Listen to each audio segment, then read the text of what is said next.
had passed urine? Is it a good stream? Now the same thing is given importance.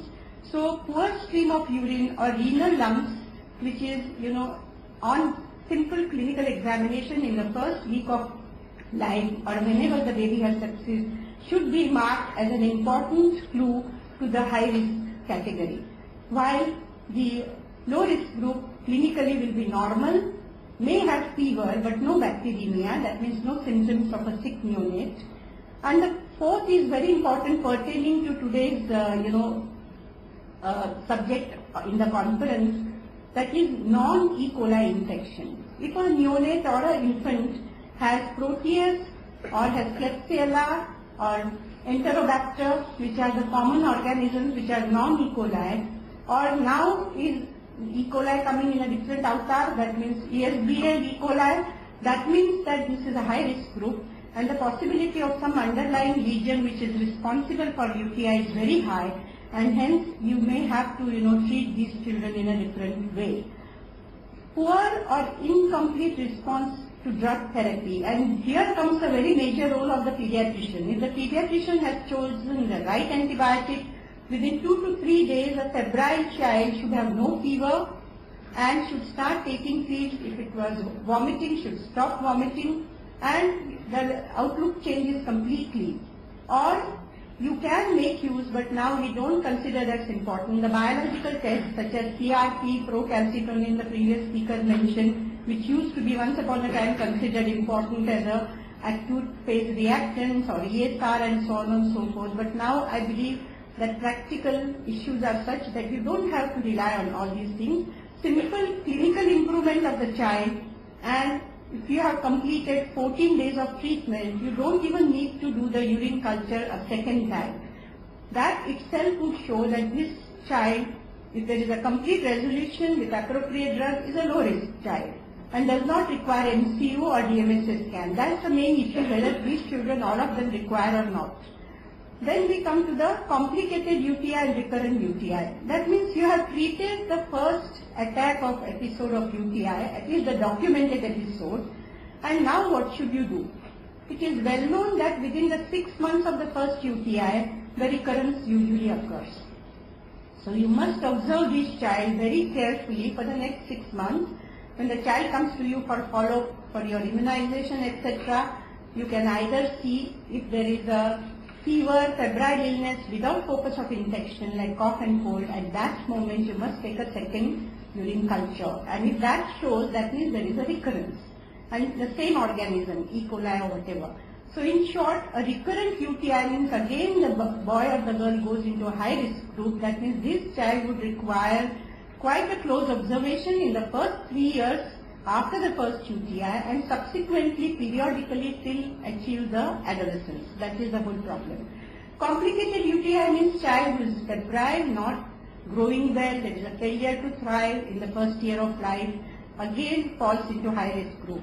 I am not going to go to immune deficiency because it's the infants we are talking about, but voiding dysfunction. In the first 2 to 3 years of life, the mother makes an effort of toilet training. If the child is difficult to toilet train, or beyond 3 years, if you find that the child has voiding complaints such as dribbling, daytime enuresis or urgency, now you would put this child in a high risk group. Now, after having said that, why are we harping on this? Because it is well known that with every attack of pyelonephritis, there is an increased risk of renal scars. The renal parenchymal damage, as I told you earlier, manifests as renal scars. So this table shows you, if there is one attack, there is a 10% risk, but look at the fourth attack, there is 60% risk. And that is why it is important to document every urinary infection after the first. Now, hence the aims of long-term management of UTI is to prevent recurrent UTIs, because recurrent UTIs give recurrent scars. And if there are bilateral scars, it may lead to chronic renal insufficiency or, as I mentioned, all the other damages. But if it's a single scar in a single kidney with good function, there is less likely that this child would suffer of some renal damage in the older age. Then we come to the second important is the surgical treatment. It has been now controversial. POR, there is no controversy. You have to relieve the obstruction and you have to follow these children in a certain manner. But what about the vesico-urethral reflux?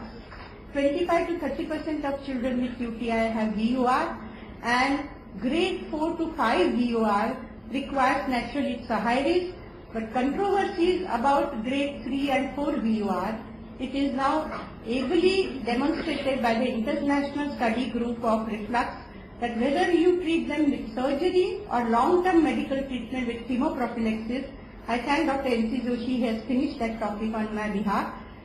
There is no difference in the complete outcome. And this is the latest thing on the random control trials, that there is no benefit of surgery, and that means the surgeons have done this study, and one should thank them for letting go of many of these children without any surgery. Hence, we will be left with a small group of children who need to be followed up to adolescent or adult life.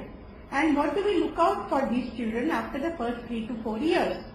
We look out for high blood pressure, we look out for proteinuria by doing simple urine tests, and serum creatinine or GFR to be exact. And this should be followed very regularly. And if there is a hypertension, that means BP above 99 percentile, or persistent proteinuria, or increasing serum creatinine and lowering GFR, this should be treated with the help of the what is called pediatric nephrologist. I spend a few minutes about what are the important things that you can do from the time that you have diagnosed UTI till the time that you are following. 2 things a pediatrician can do: treating of constipation. It's very upsetting to see a girl or a boy at the age of 6 or 7 years.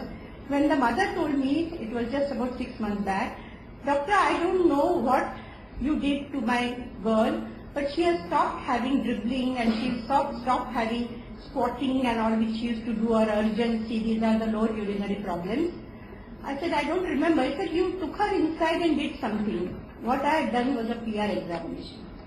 And I found that her colon was loaded, and I told the mother that you must treat the constipation.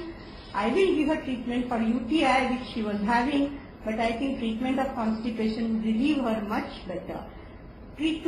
Severe constipation in 30% of the girls who have recurrent UTI are found relieved by treatment for constipation. I am not going to go into details of the treatment for constipation. And the same thing is true for bladder dysfunction. Girls or boys who have diurnal or who have a daytime enuresis, or they have the squatting or maneuvering to control their urination by crossing the legs, etc. They require simple things like time periodic voiding. Sometimes they may require oxybutynin because they have a hyper-reflexive bladder, and urinary prophylaxis. I'm not going to go into urinary prophylaxis, but I must tell you to read this if you have chance to read Yodal's article in Pediatric Nephrology and Wheeler's, who proved that a low single night dose of drugs, mainly nitrofurantoin or cotrimoxazole, given at 1/3 of the therapeutic dose at night, can be given for 2 to 3 years, can prevent the urinary tract infection in those children who have grade 4 or 3 reflux and post-surgery.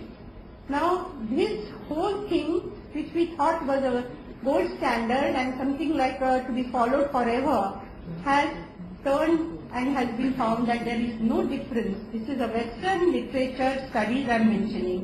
Whether you give chemoprophylaxis by low night dose or you don't give, as long as the mother is aware, with the slightest of fever without cough and cold, the urine must be tested for the infection and treated again appropriately for 10 to 14 days.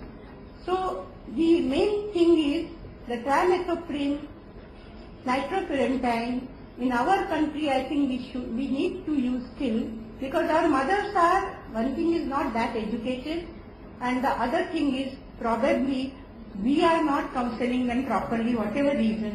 But if we don't give this prophylaxis, there is a chance that many of them will have recurrent UTI, which is again important point towards the renal function. So let us identify the indications of this low dose night chemoprophylaxis to prevent the recurrent UTI. Indications are grade 2 to 4 VUR. How long to give? Till the VUR reduces to grade 1. I am sure all of you know the grading of VUR 1 to 5, or till 7 years of age, because the renal stars are not found after 7 years. Post surgery like PU valve 3 to 6 months only. And for bladder dyssynergia or dysfunction, there is no recommendation how long. In febrile UTI, pending investigation, never do the MCU of a child without covering with the antibiotic. We have had patients who developed a Pseudomonas infection because amoxicillin was not given 1 day prior and 2 days after MCU. So covering the period for MCU is very important. And the last important thing I would like to mention, if you are giving chemoprophylaxis to the child, must look out for breakthrough infections. That means most of the time, as everybody said, a very long treatment, compliance rate is very poor. They forget to give at night. They say, oh, she went to spend the time with the, with the family and friends, and I forgot to give her the nitrofurantoin tablet, or whatever the reason. And poor compliance will give rise to breakthrough infection, and every infection, again, the chance of getting the stars. Now, I am glad Dr. Ravi Kumar mentioned about the lactobacillus, because in prevention of UTI, the probiotics have played a great role. Nowadays, the trend is give for 1 year prophylaxis. Because of breakthrough infection, substitute it with the lactobacillus 1 gram twice a day for as long as you want.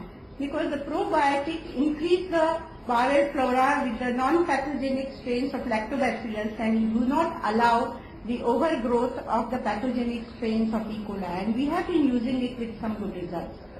Surgery is only required in grade 4 to 5 reflux because BUR is one of the important congenital malformations which can give rise to renal scar.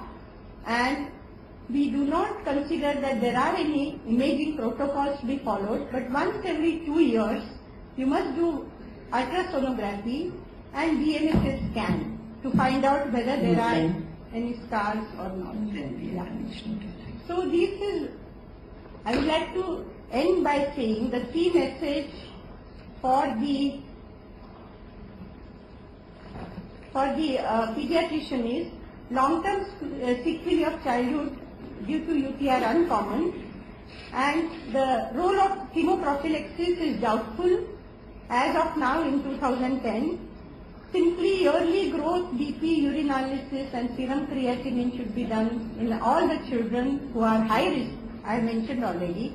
But the most important is the prompt recognition and treatment of UTI is most effective in preventing renal damage. Thank you. Sorry to